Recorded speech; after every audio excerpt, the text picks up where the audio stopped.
우리가 살아갈 때 지혜가 필요합니다.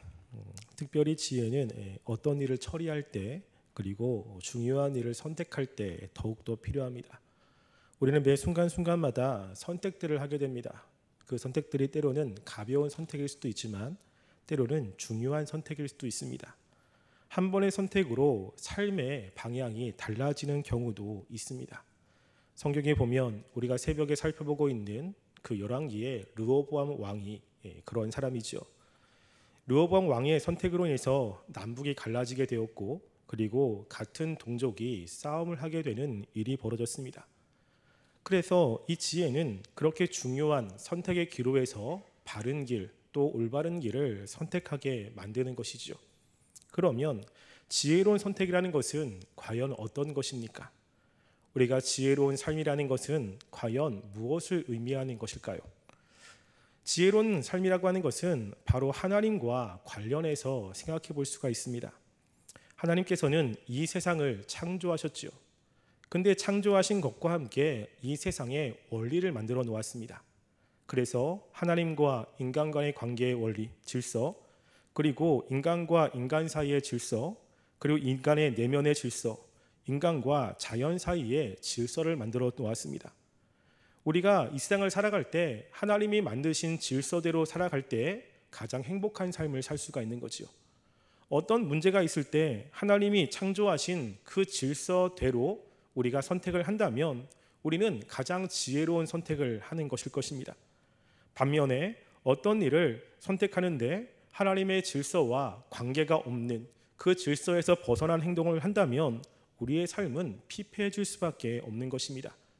그런 면에서 지혜의 가장 근본이 하나님을 경외하는 것이라고 잠언이 말하는 것은 맞는 말이죠. 즉 하나님을 인식하고 또 하나님을 두려워하며 우리와 하나님과의 질적인 차이를 인식하고 그 하나님을 지혜의 근본으로 삼으며 살아가는 것이 중요한 것입니다. 그런데 하나님께서는 이 세상의 질서를 사람들에게 알려주었습니다. 하나님이 만드신 질서를 하나님의 백성들에게 알려주고 그 하나님의 백성들은 그 질서를 그 다음 세대 사람들에게 알려주게 됩니다. 그래서 참된 질서라고 지혜라고 하는 것은 자신이 무엇인가를 생각하는 것이 아니라 하나님이 알려주신 그 이 세상의 원리들을 깨닫고 그것대로 살아가는 삶을 이야기를 하는 것이죠. 오늘 우리가 함께 보는 이 잠언 말씀은 지혜서 아닙니까? 근데 지혜의 말씀에 보면 아들아 너희는 내 말을 들으라 라고 하는 이야기가 굉장히 많이 나옵니다. 특별히 우리가 읽은 이 본문도 마찬가지입니다. 10절에 보면 내 아들아 들으라 라고 하면서 자녀들에게 후손들에게 어떤 이야기를 하고 있는 것입니다. 그런데 지금 이 잠언 기자가 이야기하는 이 말은 자신이 고안해 낸 것이 아니라 우리가 3절과 4절에 보면 그의 아버지로부터 들은 내용이라는 것을 알게 됩니다. 3절과 4절 보시면 이렇게 기록하고 있습니다. 나도 내 아버지에게 아들이었으며 내 어머니 보기에 유약한 외아들이었노라. 아버지가 내게 가르쳐 이르기를 내 말을 내 마음에 두라. 내 명령을 지키라. 그리하면 살리라 라고 이야기합니다. 즉 아버지로부터 들었던 그 말씀, 그 하나님의 진리들을 자녀들에게 이야기를 하는 것입니다. 그래서 이 지혜라고 하는 것은 사람이 무엇인가를 깨달은 것이 아니라 하나님이 만들어 놓으신 이 세계의 질서를 깨닫는 것이고 그것은 하나님이 말씀하신 내용인 것입니다. 그래서 지혜로운 삶이라는 것은 바로 하나님을 인식하고 그리고 하나님이 만들어 놓은 자연의 질서 또 인간과 인간 간의 질서 하나님과 인간 간의 질서를 잘 지키며 살아가는 삶을 이야기를 하는 것이지요.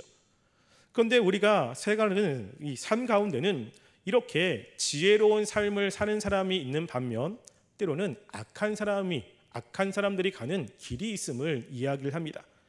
특별히 18절과 19절에 보시면 의인의 길과 악인의 길을 대조해서 이야기를 합니다. 많은 사람들이 자신이 지혜롭다고 생각하며 여러 가지를 선택해서 살지만 실제로 그 선택에는 지혜로운 의인의 길이 있고 그리고 악한 길이 있다고 이야기를 하고 있습니다. 여기서 길이라고 하는 것의 뜻은 길이라고 하는 뜻과 함께 생활 방식이라는 뜻이 있습니다. 그러니까 지혜로운 자의 길이라고 하는 뜻은 지혜로 인도하는 삶의 방향입니다. 악인의 길이라고 하는 것은 악으로 인도하는 삶의 방향을 얘기합니다. 그러니까 지혜로운 사람과 그렇지 어리석은 사람의 특징은 어떠한 한순간에 무엇인가를 선택하는 것에서 나타나지 않습니다. 어떤 선택의 기로에서 그것을 선택하는 것과 직접적인 관련이 있는 것이 아니라 그들의 삶의 생활 방식과 관련이 있다는 것입니다. 그래도 지혜로운 사람은 그들의 삶이 지혜로운 생활의 방식을 가지고 있고, 그리고 악한 사람들은 그들의 삶이 악의 생활 방식을 가지고 있다고 이야기를 합니다. 그래서 10절부터 시작해서 19절 말씀에 보면 이 지혜로운 삶의 그 삶의 모습들이 어떻게 나타나는지에 대해서 이야기를 합니다. 특별히 11절에 보시면 이렇게 이야기를 합니다. 내가 지혜로운 길을 내게 가르쳤으며 정직한 길로 너를 인도하였은즉 이라고 이야기합니다. 여기서 보면 평행법이 있는데 지혜로운 길과 정직한 길은 같은 것을 이야기합니다. 그러니까 지혜로운 자의 길이라고 하는 것은 바로 정직한 자의 길이라고 하는 것과 같은 내용이죠. 정직하다라고 하는 것은 올바르다라는 뜻이 있습니다. 즉 도덕적인 의미에서 말과 행위가 정직한 것을 의미합니다. 그러니까 지혜로운 사람들은 그의 삶이 거짓되지 않습니다. 거짓말을 잘하거나 겉과 속이 다른 삶이 아닙니다. 그 사람의 인격이 자꾸만 무엇인가를 거짓말로 점철되는 삶을 지혜로운 삶이라고 이야기하지 않습니다. 지혜로운 삶이라는 것은 이렇게 윤리적인 면까지도 포함한 것을 이야기를 하고 있죠.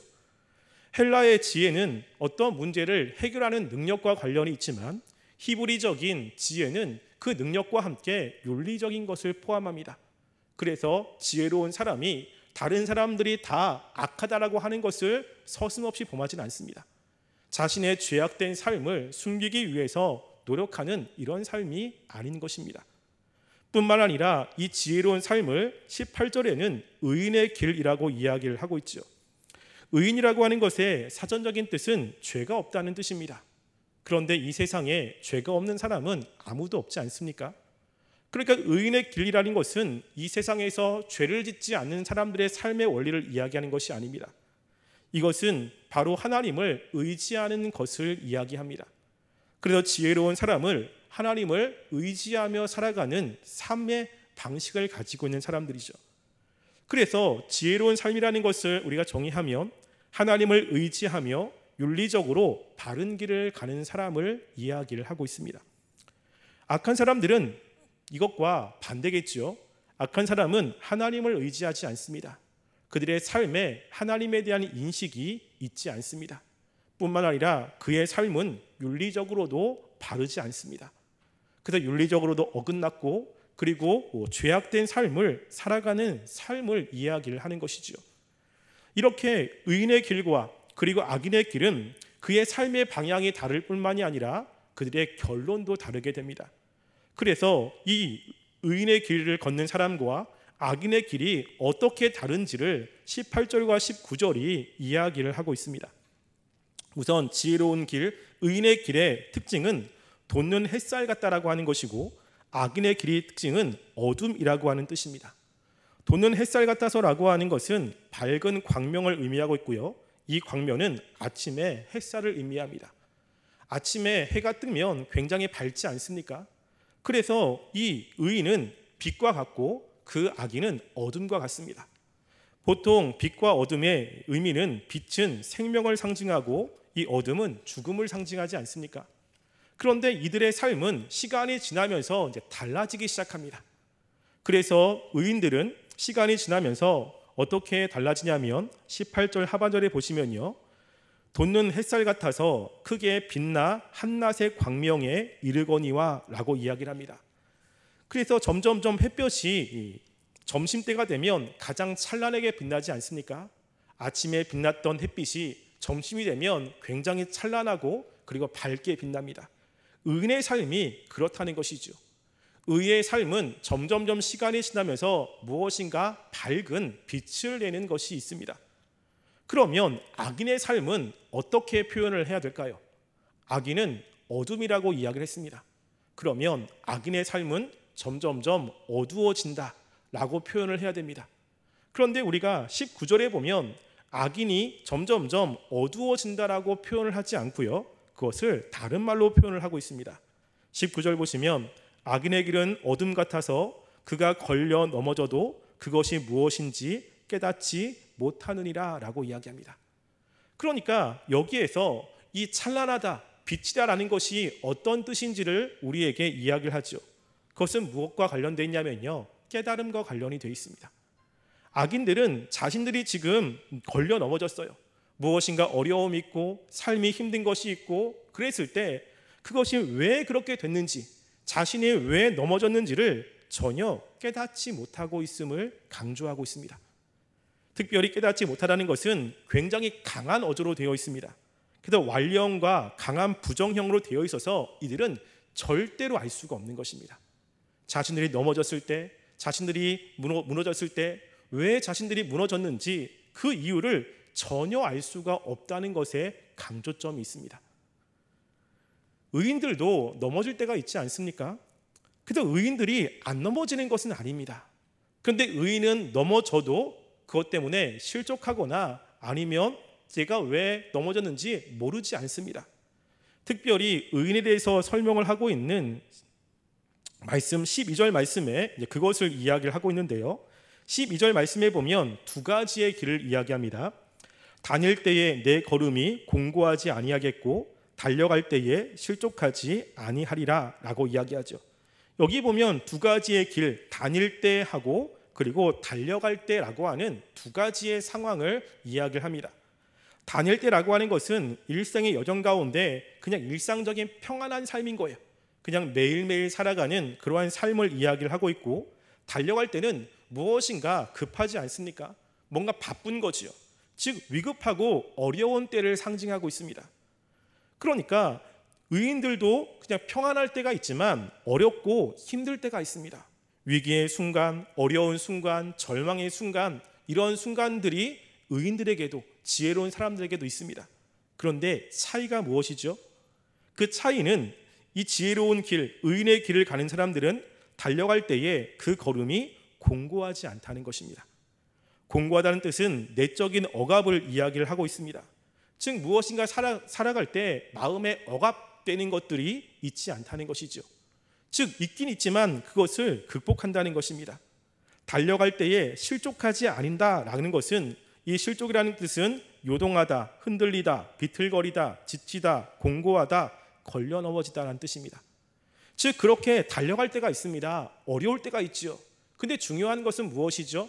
그들이 거기서 넘어지지 않습니다. 거기서 이들은 공고해서 거기서 쓰러지지 않습니다. 결국에는 그 어려운 상황 속에서도 일어난다라고 하는 특징이 있습니다. 그것의 차이는 바로 깨달음이라는 것에 있습니다. 악한 사람들은 자신이 걸려 넘어져도 그 넘어진 것이 무엇인지를 모릅니다. 의인들은 자신이 넘어졌을 때 일어날 수 있는 방법이 무엇인지를 알고 있습니다. 왜냐하면 이 악인들은 자신의 행동과 하나님 사이의 연계 관계를 알지 못하기 때문이죠. 이 악한 사람들의 삶이 어떤지 16절과 17절에 이야기를 하고 있는데요, 16절과 17절 보시면 이렇게 기록하고 있습니다. 그들은 악을 행하지 못하면 자지 못하며 사람을 넘어뜨리지 못하면 잠이 오지 아니하며 불의의 떡을 먹으며 강포의 술을 마심이라 라고 이야기하죠. 이들의 삶은 모든 것이 다 악합니다. 다른 사람을 해치지 못하면 잠을 자지 못하고 그들의 삶은 불의와 강포로 점철되어 있습니다. 모든 삶이 악한 거지요. 하나님께서는 이렇게 악한 사람들에게 징계를 내지 않습니까? 악한 사람들에게 하나님의 공의의 모습을 보여줍니다. 그래서 악한 삶에 대한 그런 삭스로 이들에게 곤란과 어려움과 힘든 것을 주게 되죠. 근데 이 악한 사람들은 자신들이 왜 그런 어려움을 당하는지를 못합니다. 모릅니다. 왜냐하면 하나님에 대한 인식이 없기 때문입니다. 자신이 그렇게 악한 삶을 살고 있다는 것도 인식하지 못하고 악한 삶에 하나님의 역사가 있다는 것을 알지 못한다는 것이죠. 반면에 의인들은 다릅니다.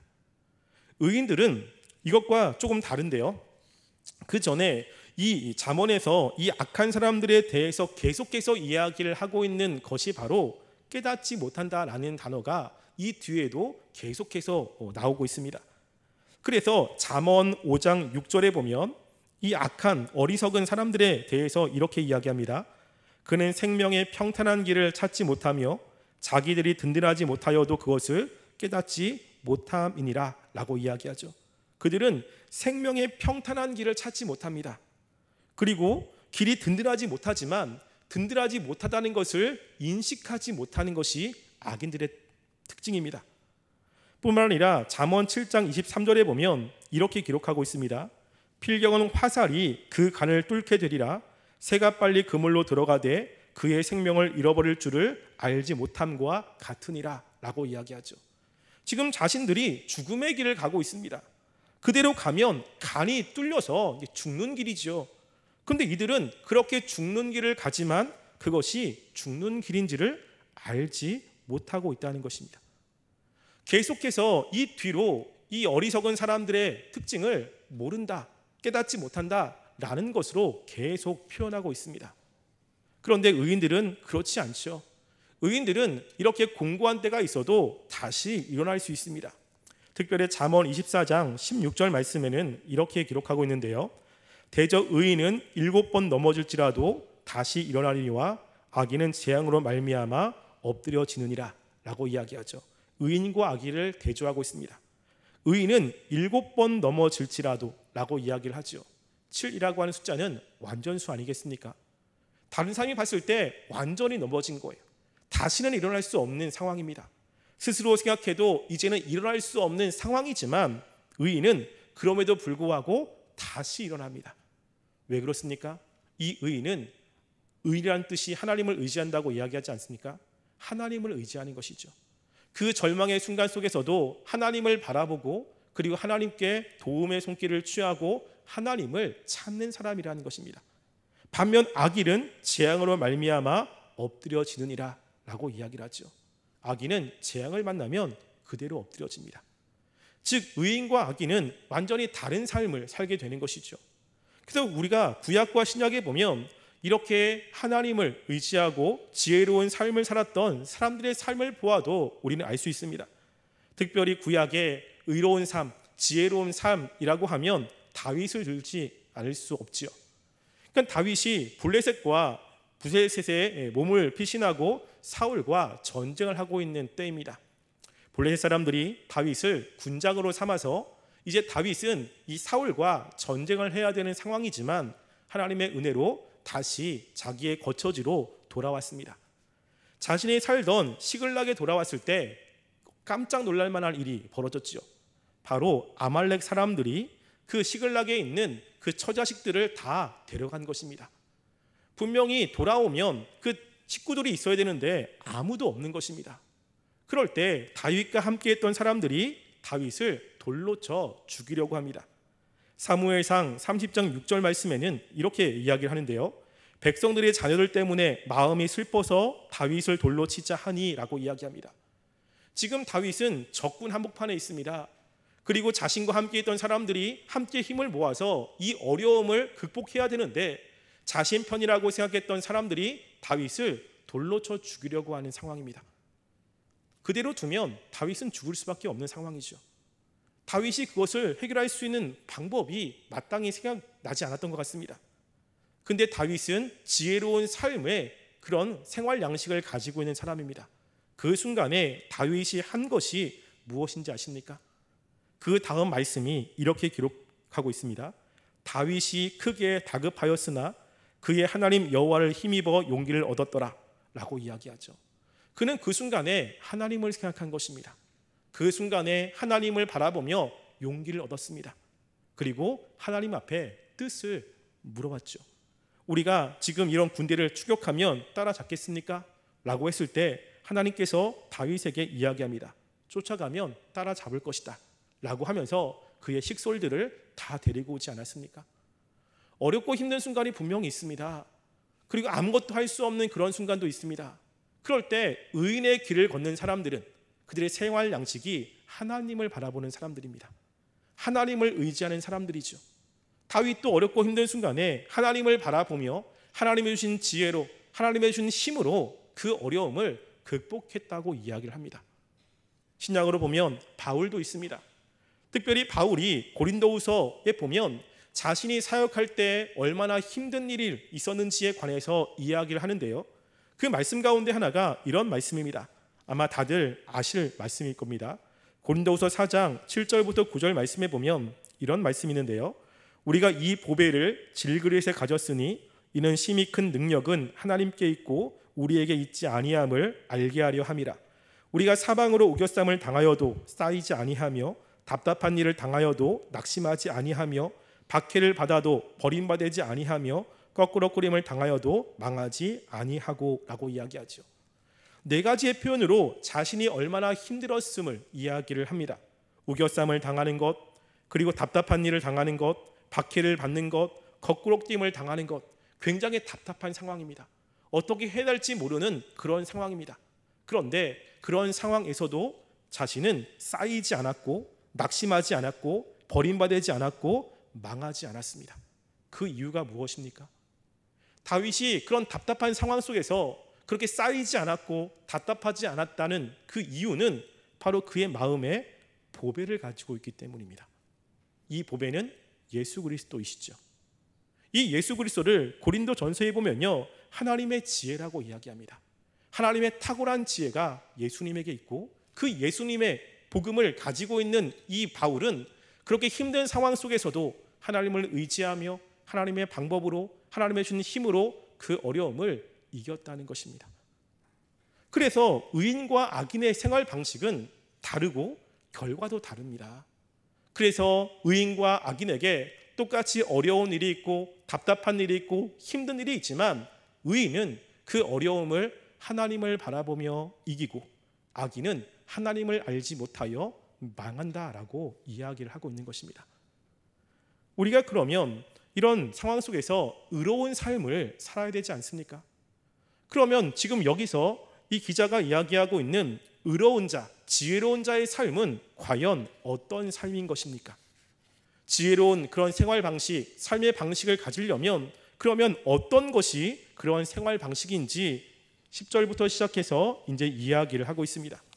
가장 중요한 것은요, 10절 말씀에 보면 내 아들아 들으라, 내 말을 받으라 라고 이야기합니다.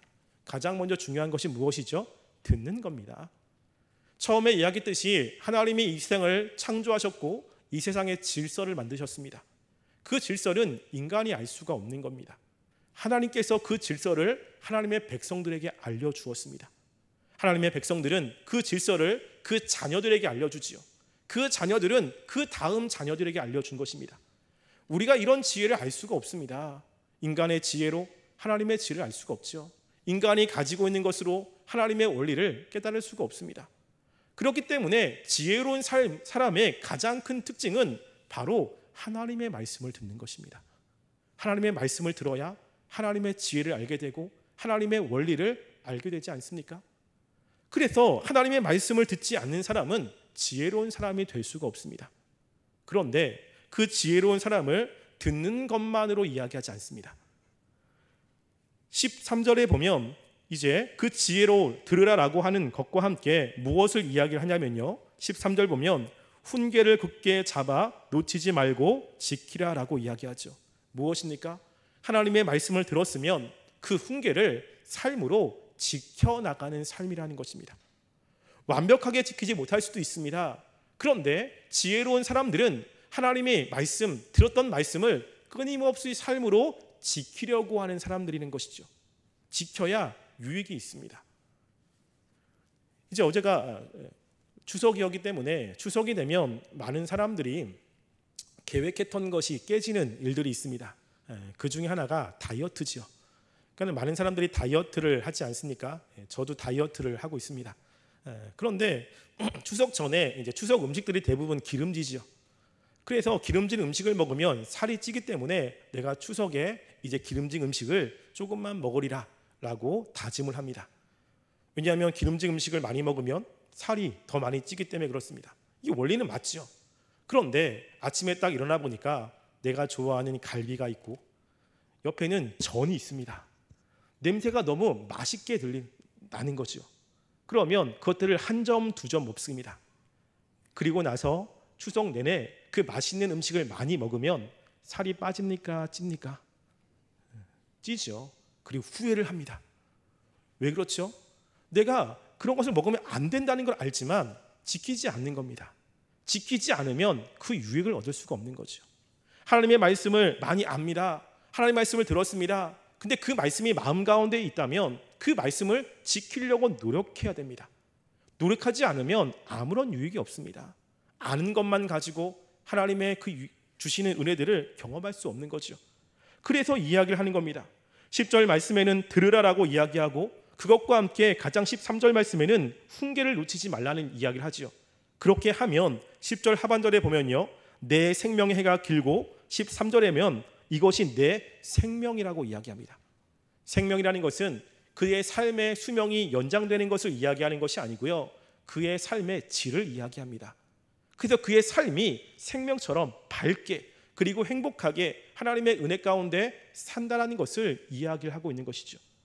근데 그것과 함께 또 굉장히 강조하고 있는 것이 있습니다.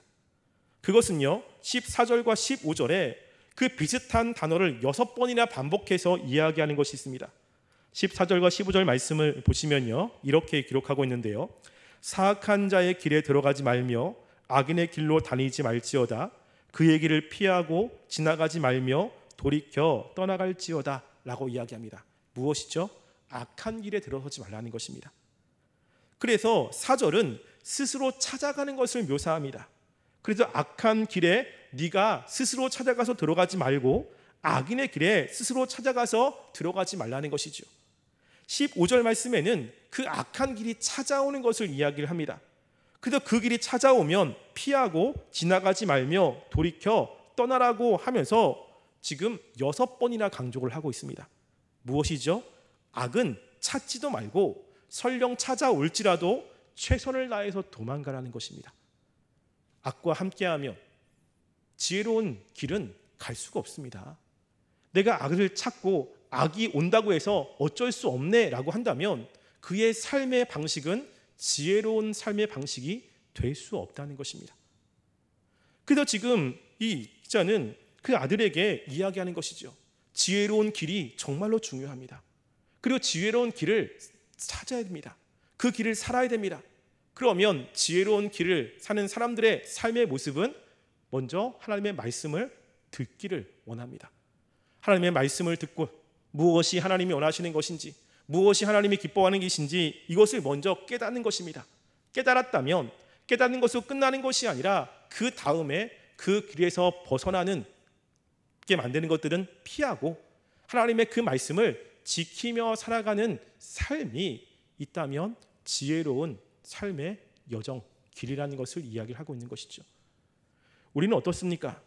하나님의 말씀을 들으려고 노력하고 있습니까?